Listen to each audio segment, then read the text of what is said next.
ছাত্র শিবির এত টাকা পায় কোথায়? এত ইফতার করায়, প্রত্যেক দিন 3 লক্ষ টাকার মতো খরচ। 3 লক্ষ টাকা না, বাস্তবের চাইতে অনেক বেশি। এটা তো ঢাকা বিশ্ববিদ্যালয় বা 2-1টা শাখার হিসাব। দেশব্যাপী হিসাব করলে আপনি কল্পনাও করতে পারবেন না ছাত্রদল সেক্রেটারি যে শিবির কি পরিমাণ টাকার ইফতার প্রত্যেক দিন করায়। তো শিবিরের অর্থের উৎস জানতে চেয়েছেন ছাত্রদল সেক্রেটারি বা ছাত্রদল। আমি শিবিরের পক্ষ থেকে একটু জবাব দিব। খুবই গুরুত্বপূর্ণ আলোচনা দর্শক। তার আগে বলে নিই যে ছাত্রদল সেক্রেটারি এই প্রশ্নটা কেমন প্রশ্ন হয়েছে এটা একটু বলি। এখন মনে চায় যে পিনাকি ভট্টাচার্যের মতো কোনো একটা শব্দ ব্যবহার করতে, বোকা চো ড্যাশ ড্যাশ ড্যাশ এর মতো প্রশ্ন। কারণ দেখেন, যদি ছাত্রদল এই প্রশ্নটা কখন করা যেত, এই প্রশ্নটা কার্যত যেভাবে করেছে এবং মিডিয়ায় যেভাবে তোলপাড় তৈরি হয়েছে যে ছাত্রদল সেক্রেটারি জানতে চান যে শিবিরের এত টাকার উৎস কোথায়, এটা শিবিরের পক্ষে একটা বড় প্রচারণা। যদিও কিছুদিন আগে দেখলাম যে ছাত্রদল সেক্রেটারি একসময় শিবির করতেন, সাথী প্রার্থী ছিলেন। এটা বলা হয় তার বাবা আবার আওয়ামী লীগ নেতা, কিন্তু তিনি নিজে শিবিরের সাথী প্রার্থী ছিলেন নোয়াখালীতে, এরকম কথাবার্তা বলে। আমি এর সত্যতা যাচাই করতে পারিনি, হতে পারে। এবং এই ছাত্রদলের তো কয়েকটা গ্রুপ থাকে, তার মধ্যে সেক্রেটারি গ্রুপকে যেসব জায়গায় পোস্ট দেওয়া হয় তাদের অনেকেই শিবিরের সম্পৃক্ততা ছাত্রদলের বিভিন্ন গ্রুপ এটা বলছে। এই ছাত্রদল সেক্রেটারি এই প্রশ্নে এটা শিবিরের একটা বড় ধরনের প্রচারণা হয়ে গেল, পজিটিভ ইমেজ। শিবির কি, শিবির নিজেরা যে প্রচারণা চালাতে পারতো না, বা শিবির নিজেরা এর কথা বলেছে, জবাব কিন্তু শিবির ঢাকা বিশ্ববিদ্যালয় সভাপতি দিয়েছে, কিন্তু এটা যতটুকু মিডিয়া কভারেজ পেয়েছে তার চাইতে ছাত্রদল সেক্রেটারি এই প্রশ্ন ছড়ার পর এটা ব্যাপকভাবে প্রচার হবে। এর মানে শিবিরের একটা পজিটিভ প্রচার ছাত্রদল সেক্রেটারি করে দিলেন। এই প্রশ্ন করায় শিবিরের সামান্য নেগেটিভ কিছু আসে যায় না, সামান্য নেগেটিভ কিছু আসে যায় না। হ্যাঁ, নেগেটিভ হতো বা এই প্রশ্নটা কেমন, এই প্রশ্নটা যৌক্তিক হতো যদি এরকম কোনো গ্রাউন্ড ছাত্রদল আগে তৈরি করতে পারতো যে অমুক সংস্থা শিবিরকে টাকা দেয়, বা পাকিস্তান টাকা দেয়, বা আমেরিকা টাকা দেয়, ইউরোপিয়ান ইউনিয়ন টাকা দেয়, এরকম কোনো ক্লু বা এরকম একটা হাইপ যদি তৈরি করতে পারতো, তারপরে যদি ইফতারের ইস্যুটা সামনে এনে বলতো যে এত টাকা পায় কোথায়, তখন জনগণ কানেক্ট করে নিতে পারতো যে এর আগে কথা উঠেছে শিবিরকে অমুক তমুক টাকা দেয়, সন্দেহ আছে, আবার এত টাকার ইফতার করায়, তো 2-2-4 মিলে গেল, মানে ঘটনা ঘটছে। কিন্তু আসলে শিবিরের বিরুদ্ধে রক কাটা বলতে পারে, নানান অভিযোগ নিয়ে কথা বলতে পারেন, কিন্তু শিবির অর্থের উৎস, আর্থিক স্বচ্ছতা, এগুলো নিয়ে কোনো প্রশ্ন কিন্তু অতীতেও কেউ করতে পারেনি, বা আওয়ামী লীগ সরকারও এগুলো নিয়ে কোনো নাড়াচাড়া দেওয়ার সাহস করেনি। কারণ এগুলো যত বলবে তত শিবিরের পজিটিভ প্রচার হবে।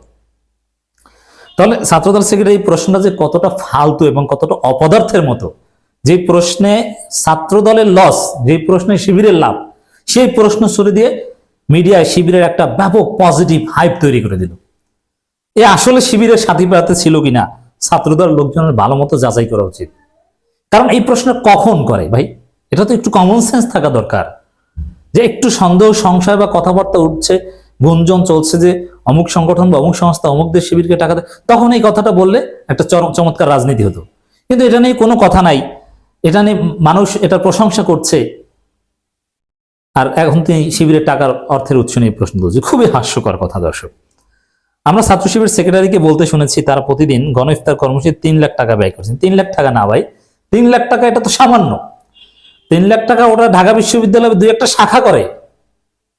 সারা বাংলাদেশে শিবির এই প্রত্যেক দিন ইফতারে কত টাকা খরচ করে, ওটা শুনলে ছাত্রদল সেক্রেটারি হার্ট ফেল করবে। ওর বাপের জন্মে এত টাকার নাম শুনে নেই, এত টাকার অ্যামাউন্ট একসাথে উচ্চারণ করে নেই। কিসের 3 লাখ টাকা? কে বলেছে 3 লাখ টাকা? 3 লাখ টাকা কোনো টাকা শিবিরের ক্ষেত্রে? এটা তো 1-2টা শাখার খরচ। আরে বলছে সারা দেশে নাকি, যাই হোক, এটা জানেও না, প্রশ্ন করবে তাও জানে না। 3 লাখ টাকা তো কিচ্ছু না। আমাদের প্রশ্ন হচ্ছে তারা এত টাকা কিভাবে উপার্জন করেছেন, তাদের আয়ের উৎস কি? একটি সাধারণ ছাত্র সংগঠন মাসে 90 লাখ টাকা কোথায় পাচ্ছে? এর মানে 3 লাখ টাকা হলে 33-90 লাখ টাকা কোথায় পাচ্ছে? 90 লাখ টাকা হয়, তো 90 লাখ টাকা মাসে হবে কেন? তো একদিনে তো 90 লাখ টাকা হয় না, আপনি জানেন নাকি? শিবিরকে কি নিজেদের মতো ফকিন্নি মনে করেন? আর শিবির কি সাধারণ ছাত্রদলের মতো কোনো সংগঠন না? ছাত্রদলের সাথে শিবিরের কোনো তুলনা হয় না। শিবির ইজ ইউনিক। বাংলাদেশের শিবির ওয়ান পিস মেড, শিবিরের মতো আর কোনো সংগঠন নেই। তো শিবির টাকা পায় কোথায়, এর একটু জবাব দিই। প্রথমে বললাম যে এই 90 লাখ টাকার যে হিসাব দিয়েছে এক মাসে, ওটা একদিনে এর চাইতে বেশি যায়। আচ্ছা, এবার আসেন টাকা পায় কোথায়। একটা কলেজ শাখা শিবিরের সাবেক সভাপতি তিনি লিখেছেন যে তিনি এক ব্যবসায়ীর কাছে 10 টাকা এয়ানত আনতেন, তিনি যখন সভাপতি ছিলেন। তো 10 টাকা এয়ানত আনতে গাড়ি ভাড়া যেত 10 টাকা। তারপর দেখলেন তাতে তো লস, 10 টাকা এয়ানত আনতে 10 টাকা গাড়ি ভাড়া যায়, সংগঠন তো আয় পায় না। এরপরে সাইকেল চালিয়ে সে 10 টাকা এয়ানত আনতে চাইতেন, এর মানে 1 টাকা খরচ হতেন, 10 টাকাই সংগঠনের খাতায় জমা হতো। তো শিবির 90 লাখ টাকা, 90 কোটি টাকা কোথায় পায়? এভাবে 10 টাকা, 1 টাকা, 5 টাকা 5 টাকা করে 90 লাখ, 90 কোটি, 1000 কোটি টাকা হয়। কর্মীরা 2 টাকা দেয়, 1 টাকা দেয়। আমাদের মায়েরা বোনেরা এক মুষ্টি চাউল শিবিরের জন্য রেখে দেয়, মাস শেষে যে চাউল দেয়, চাউল বিক্রি করে টাকা দেয়। কোথায় এত টাকা শিবির পায়? ক্লিয়ার? ছাত্রদল সেক্রেটারি নাসির। এখন ছাত্রদল মনে করেছে, শিবিরকে মনে করেছে নিজেদের মতো। আমি আসছি, আরো জবাব দেব। ছাত্রদলের রাজনীতিটা কেমন? ছাত্রদলের রাজনীতি হচ্ছে, ছাত্রদলের পোস্ট পাইছো, কয় টাকা কামাইছো, এর মানে ছাত্রদল করা মানে টাকা কামানো, খাওয়া, চাঁদাবাজি করা। ছাত্রদলের সাবেক নেতা এই পরিচয় ব্যবহার করে কত টাকা কামাইছো, এটা হচ্ছে তাদের রাজনীতি। কিন্তু শিবির এরকম না। শিবির যে করে তাকে প্রত্যেক মাসে এয়ানত দিতে হয়, আর ছাত্রদল করলে কোনো এয়ানত দেওয়া লাগে না, মাস শেষে চাঁদা খাইতে পারে। তো শিবির নিজেরা এয়ানত দেয়, 50 টাকা, 10 টাকা, 100 টাকা, 500 টাকা, 1000 টাকা, এইভাবে এয়ানত দেয়। শিবিরের এরকম হাজার হাজার ছেলে পাবেন, সকালের নাস্তা না খেয়ে ওই টাকাটা শিবিরের ফান্ডে দেয়। শিবির আয় থেকে ব্যয় করে না, খরচের একটা অংশ, ব্যয়ের একটা অংশ শিবির তাদের ফান্ডে দেয়। এত টাকা কোথায় পায় বুঝছেন? মানে আয়ের উৎস কি? আয়ের উৎস লাগে না। আপনার জীবন চলতে হলে তো খরচ কিছু লাগবেই, সেই খরচের একটা অংশ আপনাকে শিবির দিতে হবে শিবির করলে। অতএব আয় না থাকলেও শিবিরের খাতায় অটো টাকা জমা হবে, কারণ আপনার আয় নাই কিন্তু ব্যয় তো আছে, যেভাবে হোক না কেন ব্যয় তো আছে, সে ব্যয় থেকে একটা অংশ শিবিরকে দেবে। কোথায় পায় এত টাকা? 90 লাখ কিচ্ছু না, 90 কোটি, 100 কোটি এরকম বলতে পারেন।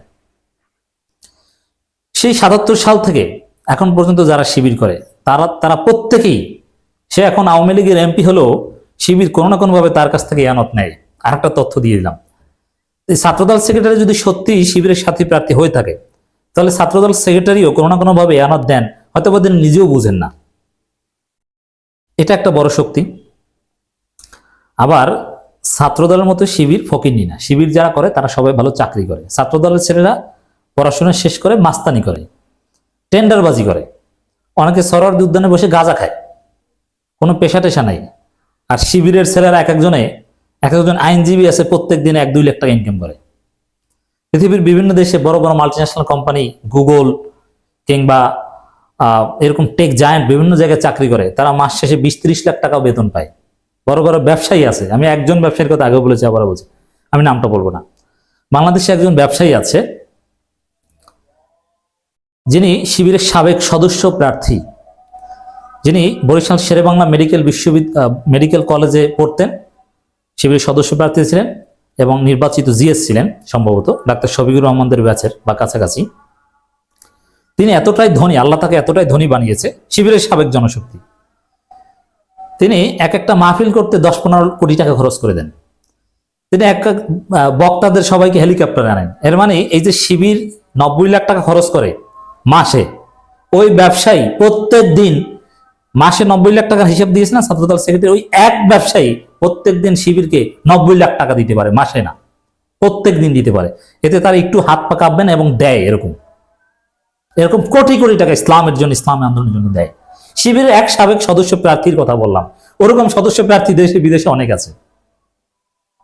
তো শিবিরের 90 লাখ টাকা দিতে 3-4 শিবির যথেষ্ট।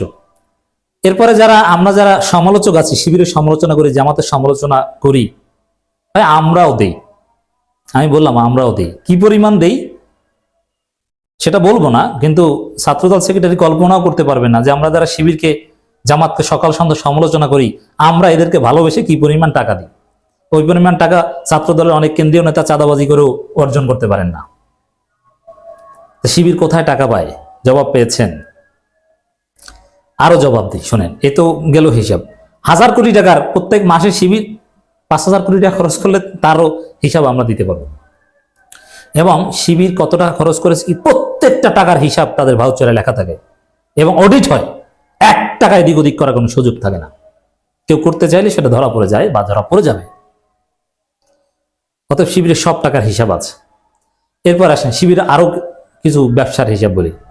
শিবির কোচিং সেন্টার চালায়। আপনারা তো চিনেন শুধু ফোকাস আর রেটিনা, ওরকম শত শত কোচিং সেন্টার শিবির আছে দেশব্যাপী। কোচিং সেন্টারের আয়ের সংগঠন পায়। যেমন ফোকাস কোন কোন মাসে 1 কোটি 2 কোটি টাকা ইনকাম করে, রেটিনা এরকম কোটি কোটি টাকা ইনকাম করে, সেটা সংগঠনের আয়। দেখ ঢাকা বিশ্ববিদ্যালয়ে কত কোটি টাকা ইনকাম করে, মাসে কোটি টাকার উপর তাদের ইনকাম আছে। খরচ টরচ দেওয়ার পরে কোটি কোটি টাকার উপরে তাদের ইনকাম আছে। তাহলে তারা কোথায় টাকা পায় বুঝছেন? ওটা তো ছাত্রদলের নেতাদের মধ্যে ভাগ বটার কেউ নেয় না, ওটা সংগঠনের খাতায় জমা থাকে। তাদের প্রকাশনা আছে, শিবিরের নিজস্ব জমি আছে বিভিন্ন জায়গায়, অনেক জায়গায় অফিস নিজস্ব জমিতে জমি কিনছে তারা। শিবির কি বুঝছেন? ছাত্রদলের মতো ফকিন্নি মনে করেন শিবিরকে? আশা করি জবাব পেয়েছেন। তো দর্শক, ছাত্রদল সেক্রেটারি এভাবে শিবিরকে ব্যাপকভাবে প্রচার করে দিলেন। এর মধ্যে আর একটা খবর কালবেলা, এবার ছাত্রদলের টাকার উৎস জানতে চায় ছাত্র শিবির। আচ্ছা, শিবিরের জবাবটা তো দিলাম, ছাত্রদল কোথায় টাকা পায় পারলে একটু এরকম জবাব দিক না। পারবে না। ছাত্রদল কোথায় টাকা পায়? টেম্পোস্থান থেকে টাকা পায়। বিভিন্ন আওয়ামী ব্যবসায়ী, অবৈধ ব্যবসায়ীরা টাকা দেয়। এটা হচ্ছে ছাত্রদলের টাকার উৎস। ছাত্রদলের কেউ এনাদ দেয় না। পাল্টা ছাত্রদল ধরা পড়ছে, এখন নিজেদের ল্যাজ নিয়ে টানাটানি শুরু হয়ে গিয়েছে। আর শিবিরেরটার পক্ষে পজিটিভ প্রচার। এই নাসির যে আসলে শিবিরের সাথী প্রার্থী হয়ে থাকতে পারে, একটু খুঁজে দেখেন ভাই।